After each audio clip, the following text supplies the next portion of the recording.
welcome to the Business of Property podcast. I'm Stuart. And I'm Simon. We talk every week about the reality of running property businesses. Simon has a few buy-to-lets and runs Patma, which is a leading portfolio management software system and a source of property market insights. Stuart runs a portfolio of owned and leased co-living properties and also offers property investment consultancy. And today, it would obviously be remiss of us not to wish you all a very happy Christmas. Hope you managed to get enough turkey and Brussels sprouts onto your plates and that everyone was sated with the number of presents that Father Christmas brought them. And I guess Simon and I, before we hit the record button, we're talking about the year that's gone. And we don't want to be cliched in the land of podcasting, but I think we always need to have a reflect on the year that was. And one of the ways that I do that and have done for the last few years is I think about the year that's gone and reflect on it with a word, and then think about the word for the following year. So I've asked Simon to have a think about the same. Now, Simon hasn't shared his with me, so this is going to be a surprise to me as well. But for example, a couple of years ago, for me, it was all about growth. So the word for a year was growth. And everything I wrote that at the front of my pad, got the word wherever I could and thought about that.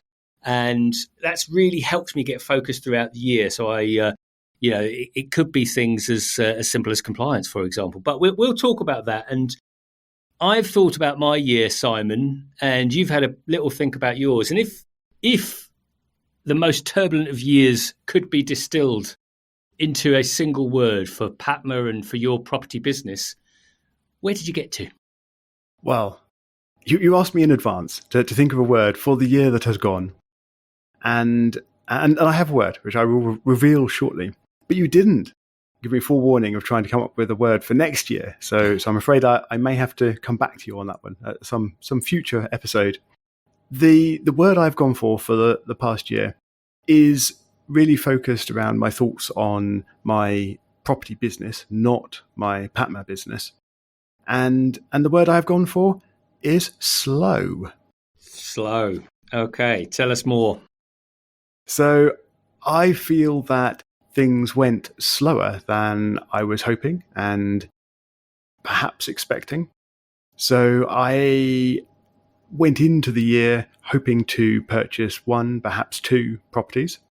And that process turned out to be much slower and harder going than I was expecting because the market in the early parts of the year was difficult to buy in. There were not many deals to be had. Property prices were going up and up, and it was difficult. And hence that process went much slower. I did, in the end, purchase one property, not two, just one. So that was also sort of slower, if you like, than hoped. And then that purchase process went slowly and took, I think, something in the region of 5 months in the end. So that's not ridiculously long in the world of property conveyancing, but it is slower than you might hope, especially seeing as both the seller and myself as a purchaser went into the transaction saying, we want this to go quickly. So yeah, not quite the hoped result there. And I was then also needing to sort out a refurbishment project on that property, and I have been slow with that. I think, I don't know, feel free to dig into that if you've got any questions, Stuart, but if you haven't, perhaps you could reveal your word. Well, I think it's along the similar lines, actually, because slow has a negative connotation, and what you've just talked about is frustration. And actually, my word of 2022 is frustration. Remarkably similar. And it's for both things that haven't happened that we wanted to happen. Obviously, it's been a really turbulent year in terms of the property market specifically. Obviously, there's wider things going on, which we're all aware of. I think for me, it was that, I had real intentions to grow the business, the property business, much quicker than I did. And just so many challenges in the market just led me to being a bit frustrated. But the interesting bit about when you do reflect, Simon, and actually just even having this conversation, when I reflect on it, and I was doing a bit of this last night, I look at the business and we're a good 6-figure turnover business. we've grown. And actually, I looked at the last sort of 3-4 years, and I don't have the numbers in hand, which I should have actually, if we're thinking about reviews. But we grew like 50%, at least 50% year on year in terms of revenues. But the frustration for me was that the profit is still not where it needs to be, as in we're not quite making a profit yet. So as a property business and as a property business podcast, that's pretty frustrating for me.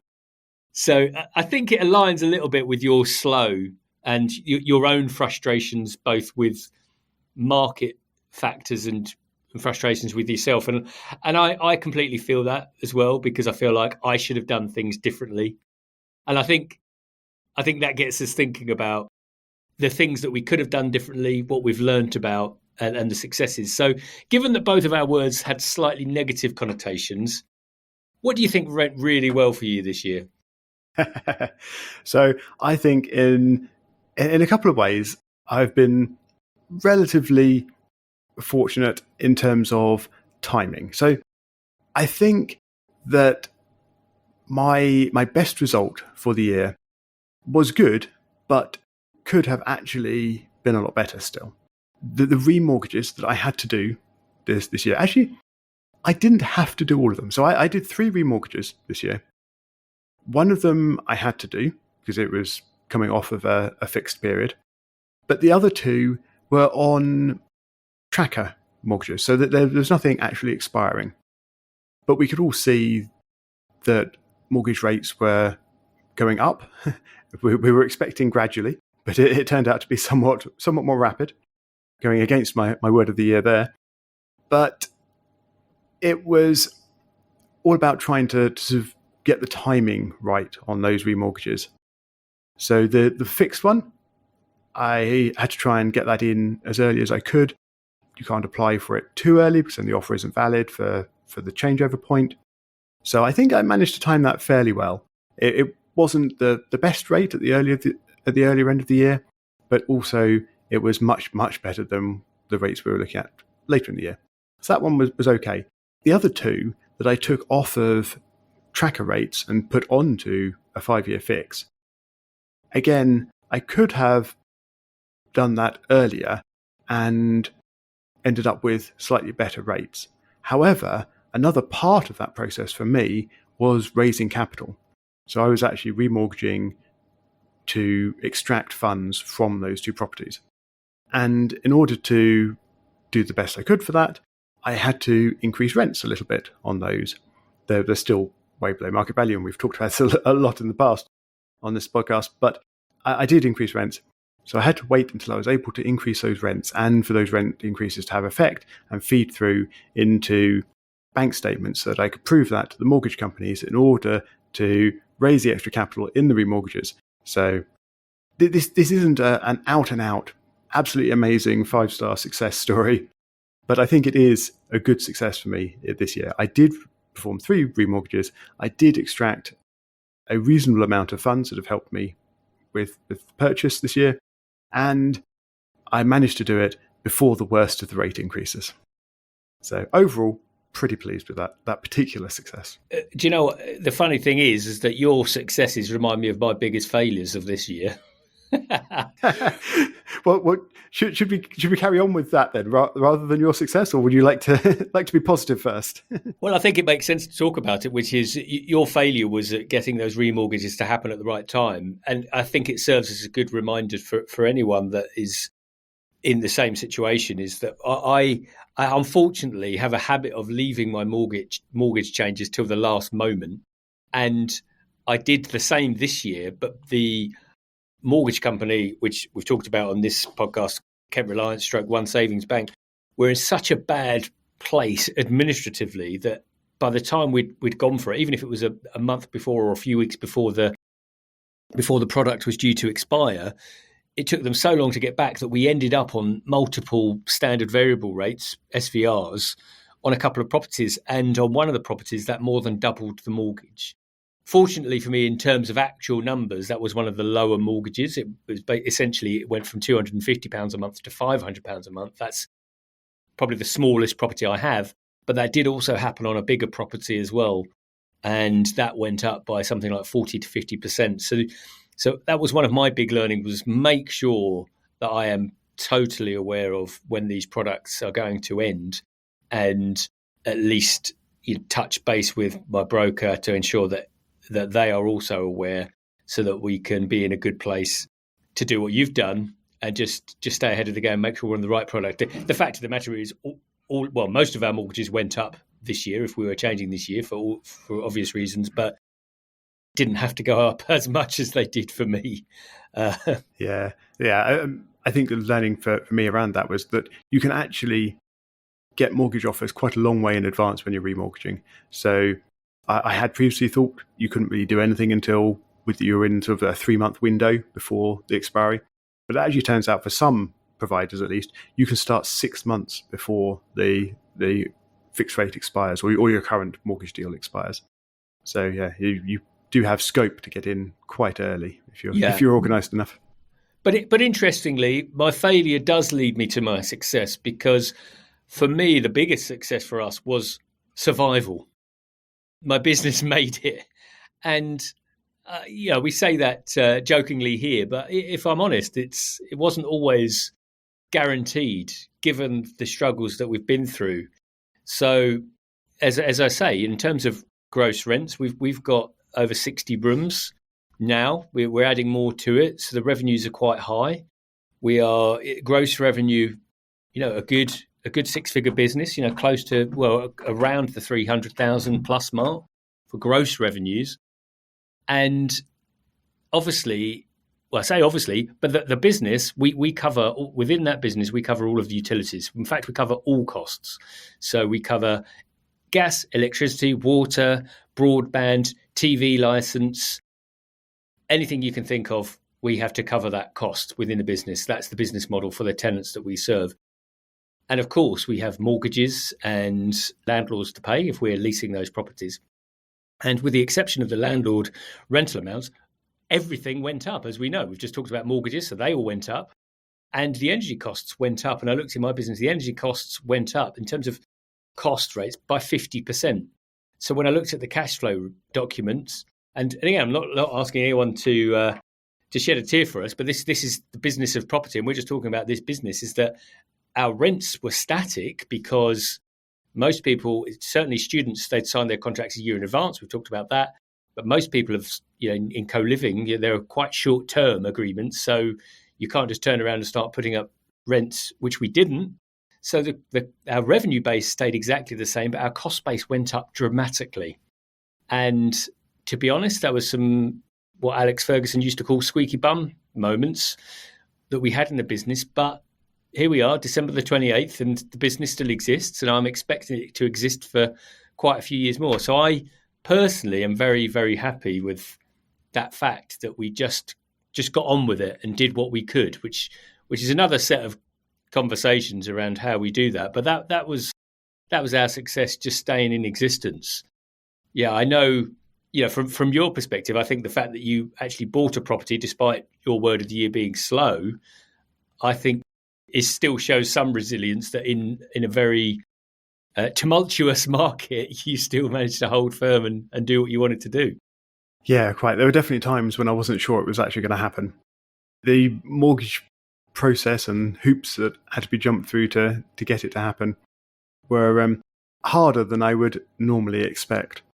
And there were times when I really did think that it might all come crumbling down, when the mortgage company downvalued it by 5,000, or when the mortgage company insisted on getting a quote for certain works in advance, and when the seller was saying, I can't hang on any longer before completion, we've really got to complete, because I won't reveal their reasoning, but they were desperate to complete, and it was looking uncertain at times for a number of different reasons.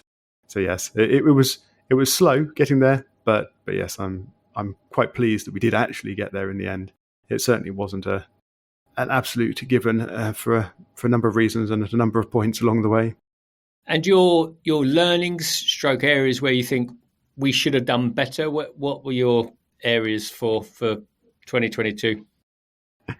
Well, I think probably my biggest, not so much learning, because I knew this already really, but it was very definitely a reminder.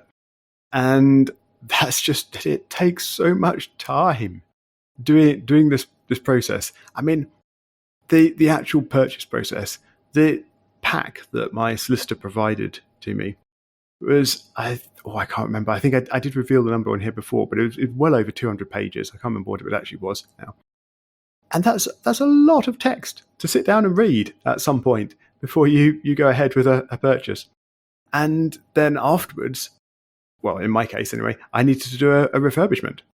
And that process as well takes an inordinate amount of time. I mean, you think, okay, this is a house, it needs refurbing. I know, I'll find a builder, say, please go in there and make this house nice. It's not that simple.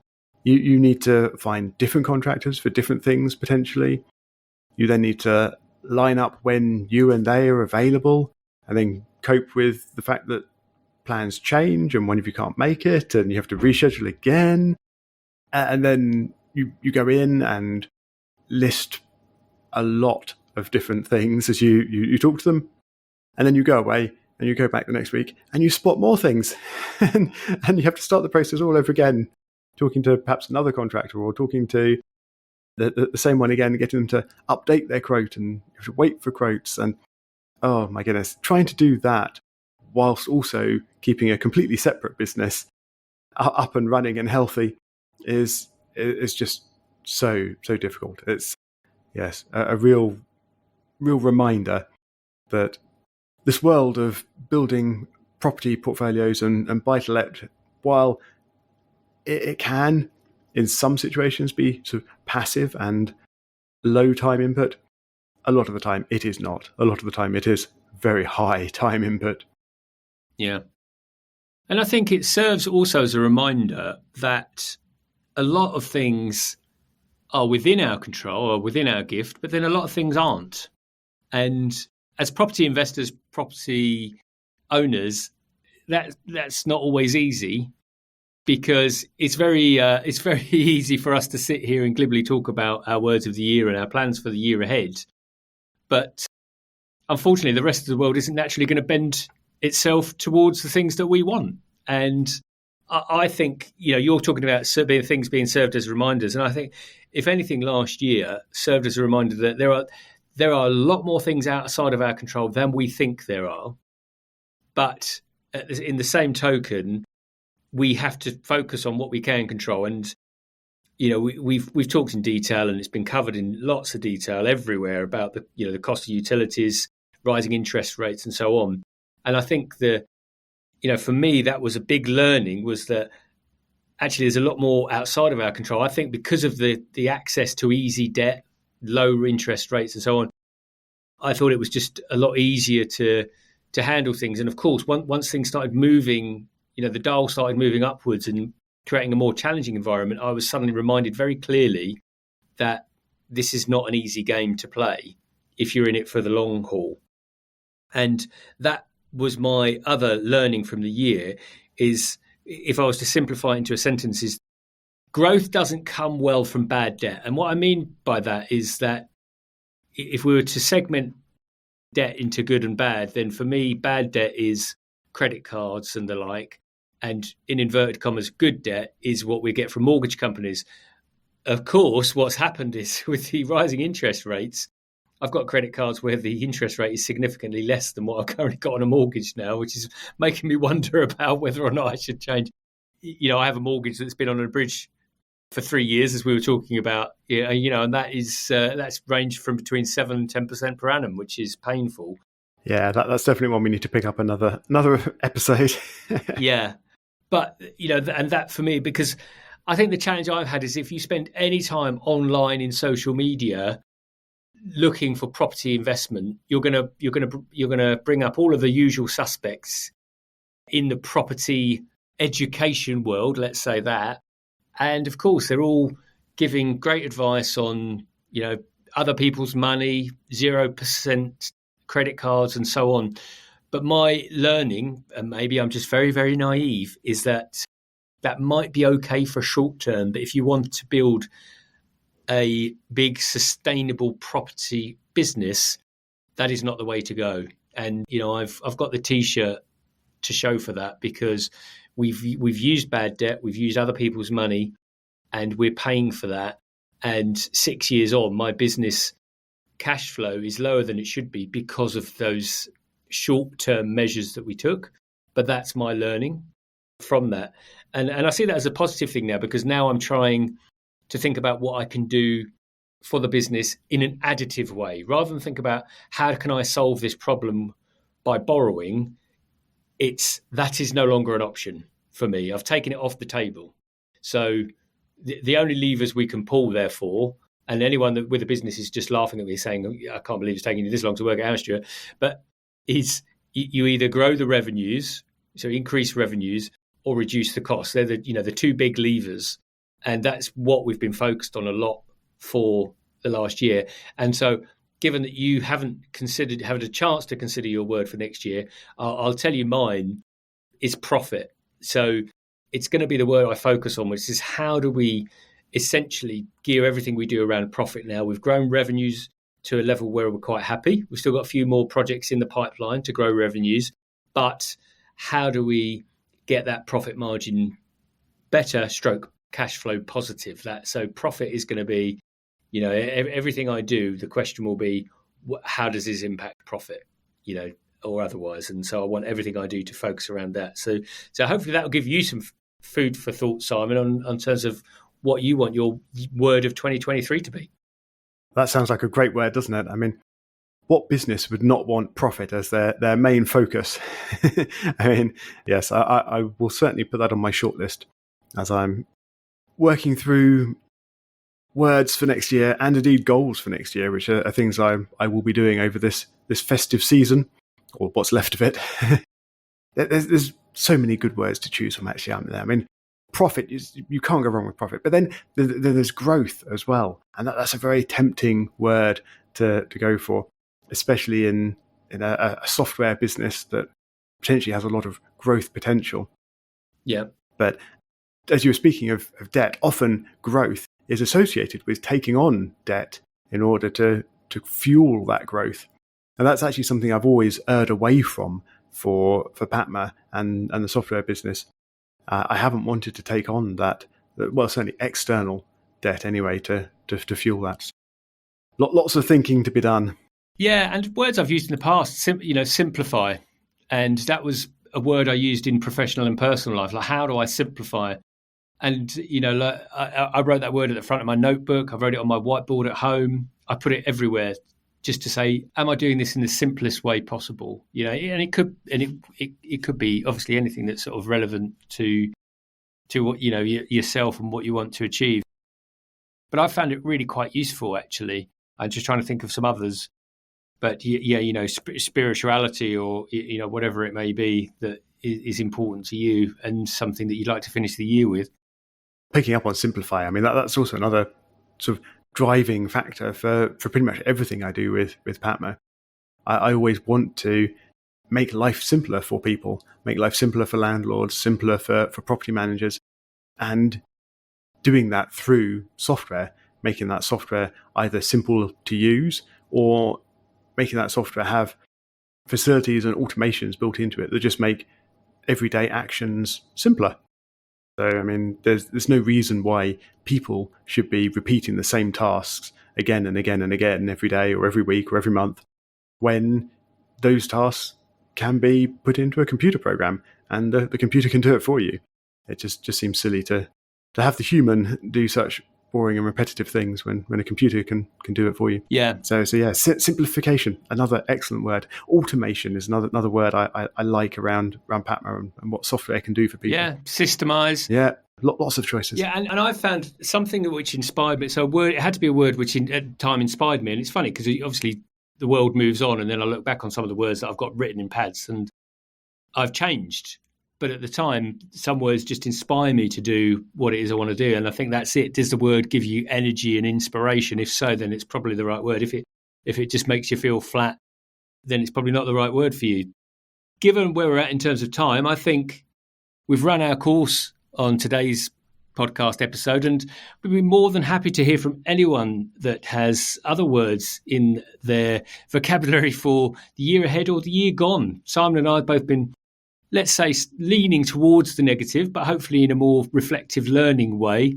Don't forget, you can join us now. We have an email subscriber list where we intend to get you all of the best resources and interesting insights that we can.